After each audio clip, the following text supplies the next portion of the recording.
From Lincoln at Gettysburg to Reagan at the Berlin Wall, presidential speeches are more than policy announcements or patriotic calls to action. They are also the soundtrack of our nation's history.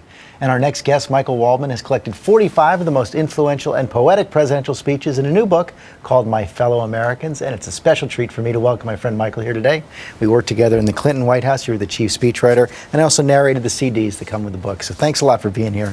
Great to be here. Michael, and let's just start out with a straight question. Which president was the best writer?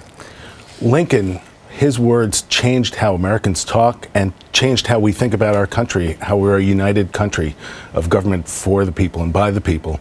I still think, though, Roosevelt has the voice of the president that really narrated the 20th century. And when we think of how a president talks, it's FDR. FDR, especially in those radio addresses. Let's talk about FDR, though, because basically I love the fact that his most famous line, the only thing we have to fear is fear itself, came from a newspaper advertisement? A newspaper advertisement for Suits.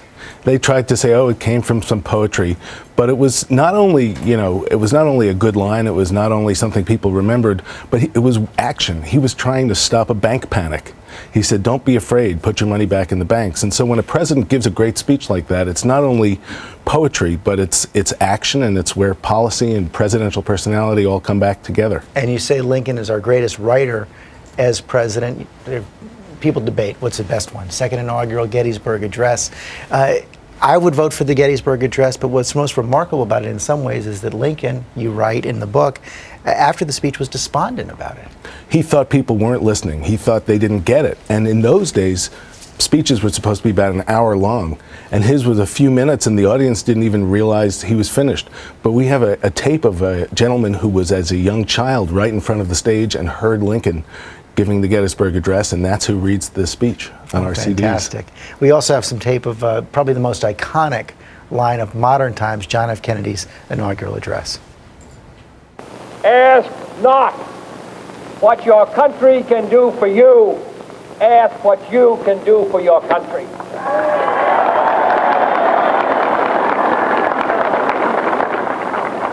My fellow citizens of the world, ask not what America will do for you, but what together we can do for the freedom of man.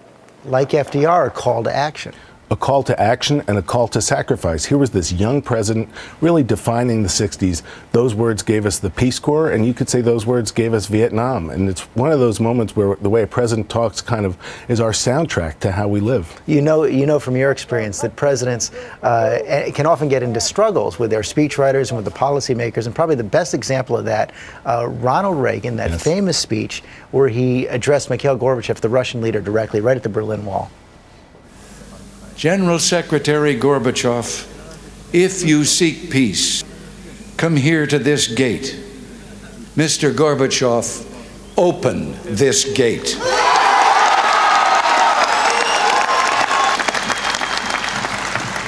Mr. Gorbachev, tear down this wall. I don't know how many drafts there were of that speech, but the president wanted that phrase in from the start, tear down this wall. Every time he went to the State Department, it came out. That's right. He was the great communicator, and the speechwriters knew he would want to say this. The diplomats said, it's going to upset the apple cart. They won't like it in Germany. It'll upset Gorbachev.